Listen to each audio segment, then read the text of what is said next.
Prospective de l'évolution du monde à court, moyen et long terme. Réalité et théories alternatives dites complotistes. Dans l'analyse de l'évolution du monde, il existe deux approches distinctes. Une approche rationnelle basée sur les faits, et une approche plus spéculative, souvent qualifiée de complotiste, qui met en avant des hypothèses sur l'existence de plans secrets ou de forces cachées influençant l'avenir. Cet article explore les deux perspectives, en combinant la prospective traditionnelle et les arguments des théories alternatives.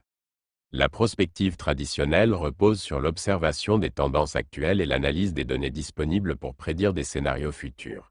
Cependant, de nombreux théoriciens dénoncent l'existence de programmes occultes menés par des élites pour manipuler le cours de l'histoire à des fins de contrôle mondial. Nous allons donc aborder à la fois les scénarios plausibles à court, moyen et long terme, ainsi que les arguments dits complotistes souvent évoqués pour les contester. La méthodologie de la prospective traditionnelle. La prospective se base sur 4 grands principes méthodologiques, que nous résumons ici. L'étude des tendances observables permet de dégager des lignes directrices sur l'évolution des secteurs économiques, politiques et technologiques. La prospective met en lumière les facteurs d'incertitude, comme les conflits géopolitiques ou les innovations disruptives, qui peuvent modifier les trajectoires futures. Des scénarios optimistes, intermédiaires et pessimistes sont élaborés, permettant d'anticiper différents futurs possibles. Les scénarios doivent être mis à jour régulièrement en fonction des nouveaux développements. Les théoriciens dits complotistes abordent la prospective avec des postulats très différents. Ils considèrent que certaines évolutions ne sont pas le fruit de dynamiques naturelles, mais le résultat de manipulations orchestrées par des élites globales, souvent invisibles pour le grand public. Voici quelques principes sous-jacents à cette perspective.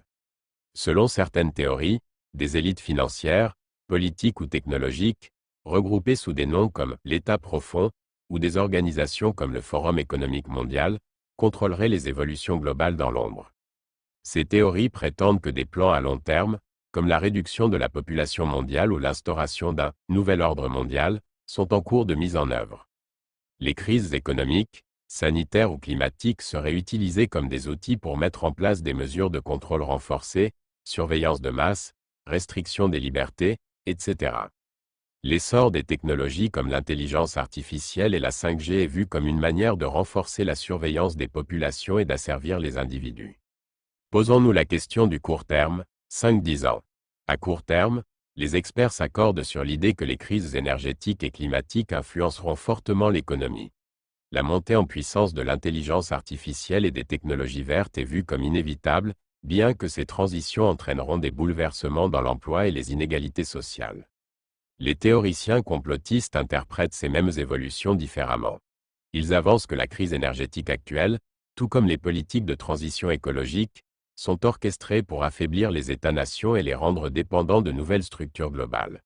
L'intelligence artificielle est perçue comme un outil de contrôle destiné à remplacer la main-d'œuvre humaine et à instaurer un contrôle numérique généralisé.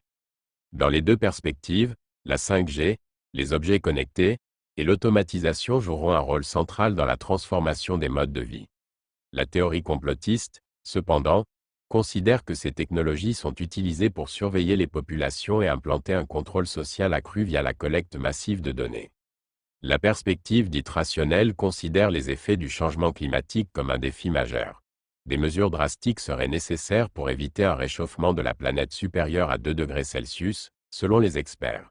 D'un autre côté, les théories alternatives estiment que les discours alarmistes sur le climat servent à justifier des politiques de contrôle mondial, voire à instaurer un gouvernement planétaire. Dans les 2 prochaines décennies, les économies émergentes comme la Chine et l'Inde, membres clés des BRICS, Brésil, Russie, Inde, Chine, Afrique du Sud, devraient surpasser les pays occidentaux en termes de puissance économique.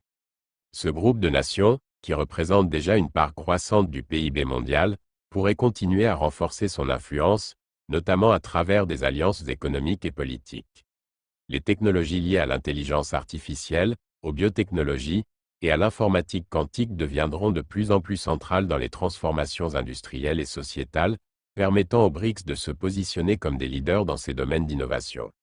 Certains théoriciens avancent que cette montée des puissances économiques émergentes fait partie d'un plan global pour diminuer l'influence des États-Unis et de l'Europe. L'accélération des progrès technologiques est également vue comme un instrument de domination, permettant aux élites de contrôler des pans entiers de la société via la digitalisation de l'économie et l'automatisation des services. Les théories dites complotistes évoquent souvent la possibilité de guerres planifiées, provoquées pour accélérer la transformation des équilibres mondiaux.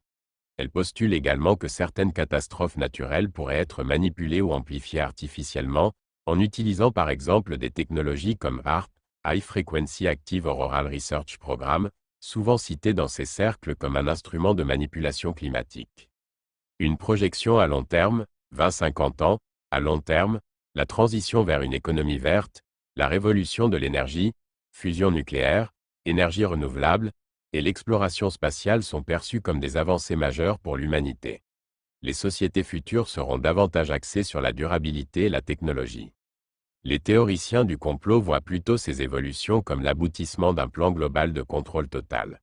La fusion des biotechnologies avec les avancées en intelligence artificielle pourrait permettre l'émergence d'une société où les individus seraient surveillés en permanence, avec des implants technologiques ou des systèmes de surveillance biométrique. L'interface cerveau-machine, la modification génétique et l'exploration spatiale pourraient être perçues par certains comme des solutions pour améliorer la condition humaine. Cependant, les théoriciens complotistes redoutent que ces innovations soient utilisées pour contrôler la pensée humaine et créer une caste dominante cybernétique. Puisqu'il faut conclure, la prospective sur l'évolution du monde à court, moyen et long terme présente des divergences profondes entre la perspective dite rationnelle et les théories alternatives. D'un côté, la prospective traditionnelle se concentre sur les tendances actuelles et les scénarios plausibles basés sur des faits observables. De l'autre, les théories dites complotistes soulignent des interprétations où les élites mondiales utiliseraient des crises et des innovations pour consolider leur pouvoir et instaurer une société hyper contrôlée. Chers auditeurs, il est crucial de prendre du recul sur ces différentes perspectives et de vérifier les informations que nous consommons. Chacun doit faire preuve d'esprit critique face aux évolutions rapides du monde, qu'il s'agisse des progrès technologiques, des bouleversements géopolitiques ou des théories alternatives qui circulent. Chers auditeurs, quelle vision vous semble la plus crédible?